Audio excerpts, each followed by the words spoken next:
চেহারা নিল ইংরেজ বাজার শহরের মালদা জেলা স্কুলে এসআইআর শুনানি কেন্দ্র।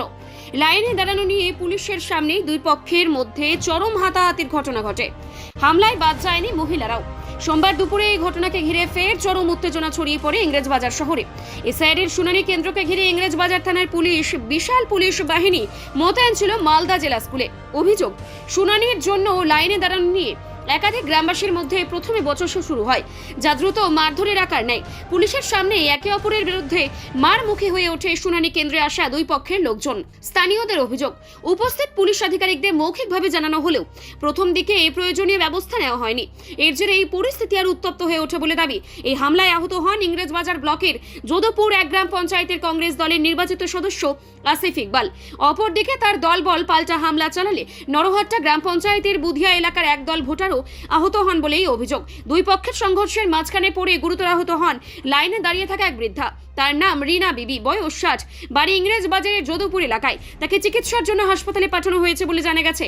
এই বিষয়ে আক্রান্ত ভোটার সারিফ হোসেন বলেন, আমরা লাইনে দাঁড়িয়েছিলাম, ওরা হট্টগোল করেছে, আমাকে 10-12 জন মিলে ঘিরে ওখানে ঘিরে মেরে আমার জামাটা কি করেছে দেখেন। কেন মারলো, কেন, কি কারণটা? এটাই তো আমি জানতে পারছি না কি কারণে মারলো আমাকে। আরো লোক বলছে যে আমি মোবাইল চুরি করে নিয়ে পালিয়েছি। আমার তো নিজের মোবাইল আছে, আমি কোথায় মোবাইল নিয়েছি? কোথায় এসেছিলেন আজকে? হ্যাঁ, কোথায় আমরা এসেছিলেন? আজকে হিয়ারিং করতে এসেছিলাম। ওরাও এসেছিল? হ্যাঁ, ওরাও এসেছিল। দিয়ে তারা মারলো কেন আপনাকে?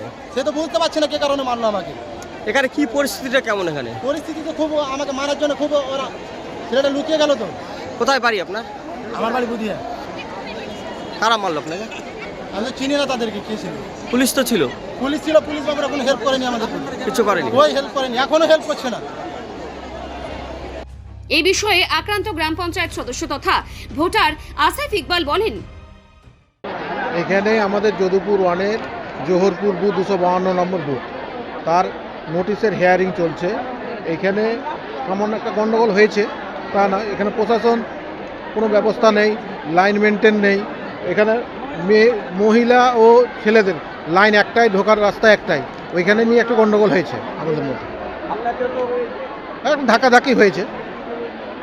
হ্যাঁ, এটা সুষ্ঠু ব্যবস্থা হয়, মানুষ, সাধারণ মানুষ ভাবে হিয়ারিংটা করুক, এটাই চাইছি। আর অবশ্যই হয়রানির শিকার, এটা নির্বাচন কমিশন যেই করেছে আইডিওলজি দিয়ে যাচ্ছে, প্রত্যেকটা মানুষ হয়রানি।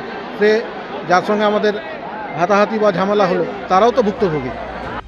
পরিস্থিতি নিয়ন্ত্রণের বাইরে চলে যাওয়ার পরে পুলিশ হস্তক্ষেপ করে এবং পরিস্থিতি স্বাভাবিক করে। ঘটনাস্থলে অতিরিক্ত পুলিশ বাহিনী মোতায়েন করা হয়েছে।